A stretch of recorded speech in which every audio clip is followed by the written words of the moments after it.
Guys, we are back, and today I'm taking you through the best value pick, the single best value that you can select in every single round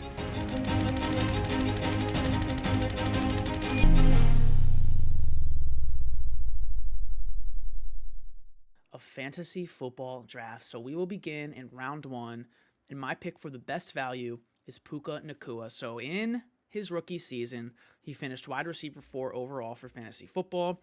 Then last year, after he recovered from the injury, weeks 8 through 17, he averaged 19.8 fantasy points per game. That was wide receiver 2. Only Jamar Chase was better.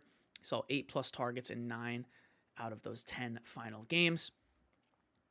So really, we have the only time he's been healthy in his career, his short career, he's been wide receiver 4 or wide receiver 2. Yet he's going in drafts, right? Like that wide receiver 6, 7, wide receiver 5 range in the back end of the first round. So simply put, that's just a value, guys.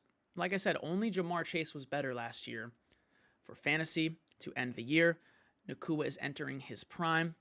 I have him ranked wide receiver 3 overall, and I think week to week he's challenging for that wide receiver 1 overall spot. Now, a lot of people will hear this. A lot of people will watch this video and say, well, there's someone by the name of Devon Achan who's coming to town, and that is absolutely true. But in terms of raw target volume, who is taking targets, earning targets, Cooper Kupp is right up there, if not better, season to season. Some seasons he was, some games he was, right? Then Adams at earning targets. So Kupp is leaving. He was phased out. And Adams joining, who realistically, Adams is on his 3rd team in 2 seasons, over the age of 30. And sure, he can command targets. I mean, to close the year last year, Adams had 10+ targets per game. Monster, right? Top 3 amongst all wide receivers, sure. But Cooper Kupp also commanded targets. So I'm fine kind of chalking that up to a neutral. Puka is clearly the wide receiver 1 here. And the only reason he's going so, quote, late in the first round is because of Adams. So I'm willing to draft the younger receiver who the organization is putting all their chips in on. I'm in on Puka here as a very good value in the first. Honorable mention would be Malik Neighbors for a lot of the same reasons, just very consistent target volume. 11 targets per game last year, first amongst every single wide receiver in all of fantasy football. As a rookie, only going to get better in year 2 with a better QB. Neighbors in that Puka range, right? If you really are turned off by Adams to the Rams, go ahead and grab Neighbors there, okay? Now in round 2, we have Devon Achan, because last year, when Tua was healthy, a lot of you guys know this, but when he was healthy, played 11 games, Tua did, fully healthy. Achan in those games averaged 22.6 fantasy points per game. That was most among all running backs. Barkley was 22.2. He was RB2. So arguably, you might be drafting the best running back in all of fantasy in round 2 here with Devon Achan. His 1.03 fantasy points per touch last season, that is absolutely elite. Any running back who averages over 1 fantasy point per touch, that is a very good metric. You're usually not going to finish lower than an RB1, a top 12 RB, if you're over that 1.0 fantasy point per touch mark on a certain amount of touches. You know, obviously there's a running back here or there who's going to take 1 touch on the season to the house and averages 55 fantasy points per touch or something crazy. Obviously not that, but you know what I'm saying. Okay. Volume plus elite fantasy points per touch is really obviously where we see these great running backs come from. So I think Achan, in terms of risk, right, better age/workload combo than Saquon Barkley, who led the position in touches last year. Derrick Henry, who seems to have 700 touches a season, right, and is still going. So I think he's a little less risky than those guys. He beat the injury-prone allegations last year, Devon Achan did, that he had in his rookie season or after his rookie season. And with Tua healthy, which he is right now, Achan is potentially the best running back in fantasy going in the 2nd round, okay? He will contend for RB1 overall. Round 3, kind of similarly, is Chase Brown. I don't see anything from the NFL draft that's making me scared of Chase Brown's workload remaining the way it is, okay? And for those of you that don't know, that workload, weeks 9 through 17, last year per game, 24 opportunities, 85% of snaps played, most amongst any running back, 20.6 PPR points, and he was RB3 in all of fantasy. So I just don't see anything that's changing besides the offense getting better and healthier heading into 2025 for Chase Brown. It's going to make me say, I'm good on him in the third here. Now, I think his draft price rises, honestly, to the second round. And if he's outside the top 20 picks, I'm still picking him.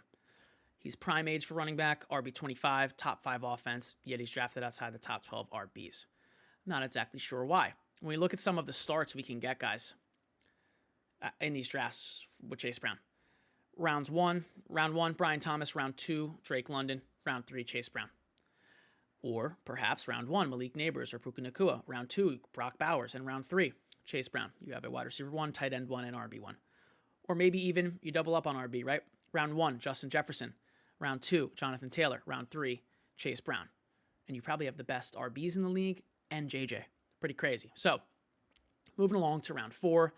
Another guy whose ADP I think is going to rise, but I'll most likely be in even in the third, outside the top 30 picks, is Rasheed Rice, going in the 4th right now, but I do think it will rise, and I'll be in. So last year, only played a couple games, but before injury, 21.6 fantasy points per game. That was wide receiver 2. 95 plus receiving yards per game, 9 plus targets per game. He was a top 2 wide receiver, really challenging for the wide receiver 1 overall spot. If we extend that a year earlier and just look at his last 9 games played, wide receiver 1 or better in 44%. So almost half the time, coin flip of if he's a top 12 wide receiver or not. That is very strong. And a little bit more than a coin flip, 88% of the time he was a top 24 wide receiver 2 or better, which is a very, very good floor. A lot of time, it doesn't sound like it's very good, but it's very good because on a week-to-week basis, you get a lot of wide receivers who catch a bomb touchdown here or there, probably 3 or 4 a week that sneak their way right into the top 12. So if your floor is wide receiver 24, almost 90% of your games, it's a very, very good floor. That just means you're not hurting rosters at all. He's unlikely to get suspended this year in 2025, and he actually did not hurt his ACL last year. He hurt his LCL. Now, obviously, it's still a major season-ending injury, but a lot of people thought his knee was completely blown up, whatever. It actually wasn't. Obviously, a very bad injury. I'm not saying it was only this or whatever, but much better career-wise than a full ACL tear, okay? View him as a value in round 3. And here's just a look for those of you watching on YouTube of his final 9 games and those metrics we were talking about. Wide receiver 3 or worse in only 11%. Pretty awesome of games. And obviously inactive in 10%. Okay. Now, let us take a look. At round 5 is Courtland Sutton. Similar to Rasheed Rice, Courtland Sutton was a wide receiver 1 last year for fantasy. And maybe it'll take another season for people to realize that, but weeks 8 through 18, it's 10 games, 18 plus fantasy points per game, 9 plus targets in 8 of those 10 games. And if you're hitting 9 plus targets, last year the guys who did it, 13 did it, 9 of them were top 12 wide receivers. So a very powerful number there, 9 plus targets per game. And you might say, well, you're just box score hunting, you're picking out a window. No, I'm not. It took Bo Nix a full month or 2, I'm looking at week 8 on here, to develop into the offense and into the NFL, which isn't a lot of time, by the way. Sometimes it takes rookies a full season, if not more. So Sutton is the wide receiver 1 there. I don't see any threats here from Pat Bryant to take unlimited targets away from Courtland Sutton. So I'm very much in on Sutton here in round 5. He's already established as a wide receiver 1, and he's going outside the top 24 wide receivers in round 5. What are we doing? Okay, round 6. Little bit more of a unproven asset here in Jameson Williams, but he's my pick here. So really had a breakout last year in the fantasy football playoffs. It kind of went under the radar, but like if you had the guts to throw him in your flex, it paid off. So in week 16, he was wide receiver 4, 23 fantasy points. In week 17, he was wide receiver 9, 22 fantasy points. Those are big additions to your playoff roster, your playoff team in those important weeks. So he has yet to play a full season in the NFL, but he's entering his prime. It's his 4th year in the NFL. He's age 24, so if there's ever a year to put together a 16, 17-game season, it would be this year. The new Lions offensive coordinator absolutely loves Jameson Williams. His role in the offense is key. He's not going anywhere, and he coexists very well with Amon-Ra St. Brown because they do different things on the field, so it's great. I'm in on Jameson in round 6 as a wide receiver 2 for my team. Now looking ahead to round 7. We have another wide receiver. is Jacoby Myers. I mentioned before that 9+ targets per game mark. Okay, well, last season, Jacoby Myers, he averaged 9+ targets per game, weeks 3 through 18.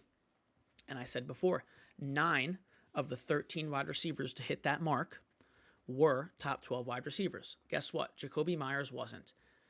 Why is that? Well, I can think of 3 reasons off the top of my head.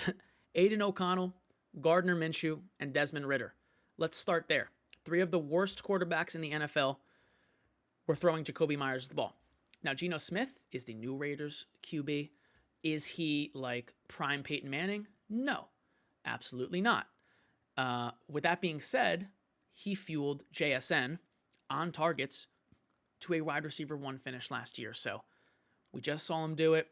A lot of similarities between Myers' game and JSN's game with those kind of close targets, middle of the field targets, yards after the catch type of scenario. So you got to be in on Myers, guys, going outside of the top 36 wide receivers with this type of volume in round 7. Value pick, absolutely. Speaking of values, as we've been doing all episode, in round 8, the value I'm looking to draft is Travis Etienne. A lot of people forget, guys. Only 1 year ago, this time last year, Etienne was coming off a PPR RB2 overall finish behind only Christian McCaffrey. Only McCaffrey was the better RB than Etienne just 1 year ago. And this isn't just like a fluke thing where he had a great season. No, he's been doing this his entire career whenever he touches a football, all the way back to high school, college. In terms of college, one of the greatest college running backs ever from a pure stats and accolades perspective. One of the very best prospects we've seen in the last 10 years. Like I said, last year contending for RB1 overall on the whole season. He disappointed last year, in my opinion, because the offensive scheme was truly terrible. I think Doug Peterson just really had no idea what he was doing with the offense, with the rotation of running backs and things like that. The offensive line was 32nd in the NFL, simply the worst offensive line in the league. And that was just so evident. I mean, if you just go watch Etienne's highlights or lowlights from last year, he just gets blown up and blown up and blown up. I mean, 10 times a game, he's getting popped at the line of scrimmage. Also, Trevor Lawrence was injured, and I think a lot of that is fixed this year with Liam Cohen coming in. All right. I'm not worried about Bashal Tutin. He does not have the 3-down skill set, in my opinion. I think he struggles between the tackles a lot. Tank Bigsby is probably the worst pass-catching running back in the NFL. So, yeah, even if Bigsby takes those goal line carries, which, he probably will, I kind of view Etienne as the most 3-down capable, the most Bucky Irving capable on that team. And I say Bucky Irving because, like I said, Liam Cohen's coming in from Tampa Bay to be the new offensive coordinator. All right, moving on to round 9, a guy who a lot of people are high on. I am one of them, and that is Josh Downs. Last season with a healthy QB, he simply produced as a top 12 wide receiver, guys. 8+ targets per game, 15.8 fantasy points per game. That was weeks 4 through 11. Now, I kind of nitpicked that little area of the schedule because it's the only time he was fully healthy. It's the only time he had a fully healthy QB. There's nothing wrong with saying that's my sample that I'm going to look at, because that's how we draft. We're drafting saying to ourselves, I'm picking this player because he's healthy, and I'm picking this player because the guy who's throwing him the ball is healthy. Those are 2 things we just assume subconsciously when we click draft on any player, okay? So yeah, this season, he is going to see this wide receiver 1 usage again for the Colts on his own team, but also for fantasy. I really do believe he's going to average 7+, 8+, maybe even 9+ targets, that magic number. He can definitely do it. And Daniel Jones is an upgrade over the majority of QBs we've seen throughout the Colts organization the past couple years. I do think Jones gets the job, even if it's Richardson. Downs is too good. Targets are earned. When you are getting targeted, you are earning those targets. Downs is a better target earner than Michael Pittman, for example, okay? So we're all in on Downs in the 9th round outside of the top 100 picks. I mean, in PPR, I'd draft him in the 7th. I really would. Round 10, my number 1 sleeper, guys, at this point in draft preparation is Tyjae Spears. So a lot of people did not realize this, but he completely stole Tony Pollard's job last year, and it was during the fantasy playoffs. But the problem was we did not see this output before the playoffs at all, so it was basically impossible to say, all right, Tyjae, get in the lineup here for week 1 of the fantasy playoffs. But weeks 15 through 17 per game, 20.7 fantasy points, 16 opportunities, and 61% of snaps. There are only 4 running backs who were better than Spears in that span.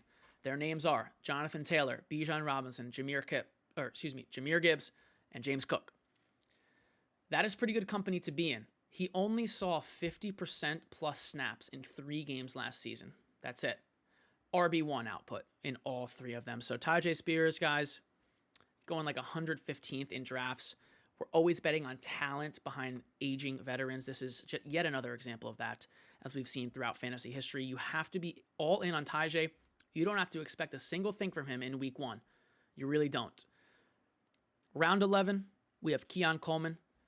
Kind of a similar scenario here where we really only saw him play in his full-time role because he was a rookie. It took him a month and a half, if you recall, to get those snaps, which he eventually did in week 7 and in week 8 in his full-time role when he was healthy. Wide receiver 13 and wide receiver 13. So top 15 in both of those games. And he only played 2 games, guys, fully healthy in a full-time role. That's the truth. And when he got the ball, when he was on the field, he passed the eye test. He was just starting to produce, as I said, and then he was out 4 weeks with the wrist injury. So looking ahead to this season, I'm very much in on Keon Coleman in the 11th round. Very similar scenario here with Hollywood Brown. So Hollywood missed basically the entire season, only played 2 games last year, okay? He averaged 34% of snaps. Now, I shouldn't say average because it wasn't like he was doing his best. Like, he wasn't, the team wasn't like, all right, we're going to give you this full workload, and it was only 35% of snaps. That's not the case. He was being brought back in before playoffs, right, and reestablished into the offense, and he played 34% of snaps. Now, in those games, he averaged 7.5 targets on 34% of snaps. Insane. That is crazy. Extended to a full game on a pure math basis, which this isn't true, obviously. That would be like 20 targets a game. Now, that's not the case. They were just putting him on the field for these specific plays, for these targets, but he means a lot to this organization. Mahomes is his QB. Doesn't get better than that. Obviously, you have Rasheed Rice, Xavier Worthy, Travis Kelce. I really think there's enough to go around. Mahomes is going to throw the ball 40 times a game. So if Brown can get 7 of those a game, that's a big value in round 12. And believe it or not, guys, every time we've seen Hollywood Brown fully healthy with a fully healthy QB, you're starting to notice why a lot of these guys are values, right? Every time we've seen that, he's been a top 20 wide receiver. In fact, with Kyler 2 or 3 years ago, top 10, top 5 wide receiver for majority of the season there, okay? Round 13 is Cam Ward, simply because we've been seeing a lot of rookie QBs just produce lately and give value on their ADP. Jaden Daniels, Drake May, CJ Stroud, Bo Nix. Sometimes it happens early in the season, sometimes it doesn't. Sometimes it's later in the season, sometimes it's in the middle of the season. But Cam Ward is by far the best QB in this class. I actually like and am hopeful for the weapons on the offense. A lot of people give me slack for that, where they don't view Calvin Ridley, Tyjae Spears, even Old Man Pollard, okay, as truly elite weapons in the NFL. And yeah, they're not, but guys, it's much better than like what some of these Browns QBs have walked into. Like, remember when Baker Mayfield was first drafted to the Browns? I mean, he had nothing. So for a rookie, I think it's a pretty good surrounding cast. And yeah, I'm all in on Cam Ward. It's very simple. His raw talent is there. And I do think the number one success indicator, an extreme example of this would be Brock Purdy, but it is the surrounding offense. And I think Cam Ward's offense is actually pretty good. That is a hot take. So be it. Again, round 13 outside the top 20 wide receivers, top 20 QBs, I should say, we got to be in on Cam Ward. Okay. Round 14, Ray Davis, who is right now, as I record this video, the RB1 for the Bills, because James Cook and the Bills are not close on an extension, and Davis is taking first-team reps with Josh Allen in OTAs. And quite frankly, the Bills do not care, because when Ray Davis is given the job, we've seen it twice as the starter last year, week 6 and week 18. He had 18.2 fantasy points and 14.6 fantasy points, respectively. So, was able to carry the ball about 20 times in those games, about 25 total opportunities, can catch it, can run with it, can score with it.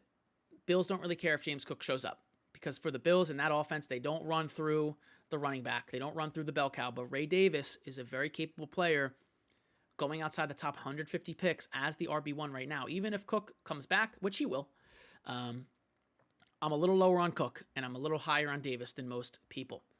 In round 15, this is a name that you're just not going to hear very often unless you are watching this video or some of my other videos, but it is Dylan Sampson, a true sleeper, arguably my number one sleeper, deep sleeper, I should say. And that's because he's age 20 years old. Historically, running backs who are drafted at age 20 are monsters for fantasy. They break out more often, they're given more opportunities, and they do great things with them. That is a fact. There is evidence and stats behind that. Not going to get into it right now, but it's in a couple of my other videos, and I'm sure it'll come up as draft season progresses. But he's 20, and one of the best running backs in the SEC last year, one of the best running backs in Tennessee Vols history. And him and Judkins I really view as this new combo, right? We've seen Chubb and Hunt in the past, even on the Browns. We've seen Montgomery and Gibbs. And now I really think it's Judkins and Sampson. They complement each other very well. The team went out and got both of them. And a lot of people are talking about Judkins, but a deep sleeper who honestly won't even go drafted in your drafts, guys, is Dylan Sampson, who I'm all over. And the final guy we're going to be talking about in this video is Cedric Tillman in round 16. Common theme for the episode. He only played 4 healthy games last year on full-time snaps. It was weeks 7 through 11. Per game, 18.6 fantasy points, wide receiver 8. 1 broken tackle. That was actually the most amongst wide receivers. A couple guys tied with 1 broken tackle per game. So does a lot with the ball when he gets it. And when he gets it, he's pretty far down the field. 131 air yards per game. Was 4th amongst wide receivers. 22% of targets is really all you need. For the wide receiver ones, top 12 guys, they're always floating around 25%, but 22% is very good. And he just has a different skill set, does Tillman, than Jerry Jeudy and Deontay Johnson. So they just really aren't these big-time playmakers like Tillman is. They're more underneath guys. Jeudy really has the yak ability, but Tillman is like Jameis Winston is bombing this ball 70 yards down the field, and Tillman's getting it. Obviously, Jameis isn't there, but if it isn't broke, don't fix it. I think the QBs, between the 4 of them right now on the Browns, I think they're going to figure it out, and Tillman's a guy who earns targets. He's hard to ignore, and he's going to be open down the field because he's a good wide receiver. So, again, outside the top 200 picks, guys, not even going to be drafted in your draft and produced like this last season, that's where I'm at in my last pick of draft. So that is the best value pick in my opinion every single round of your drafts. I hope you enjoyed the video, guys. I'll catch you next time.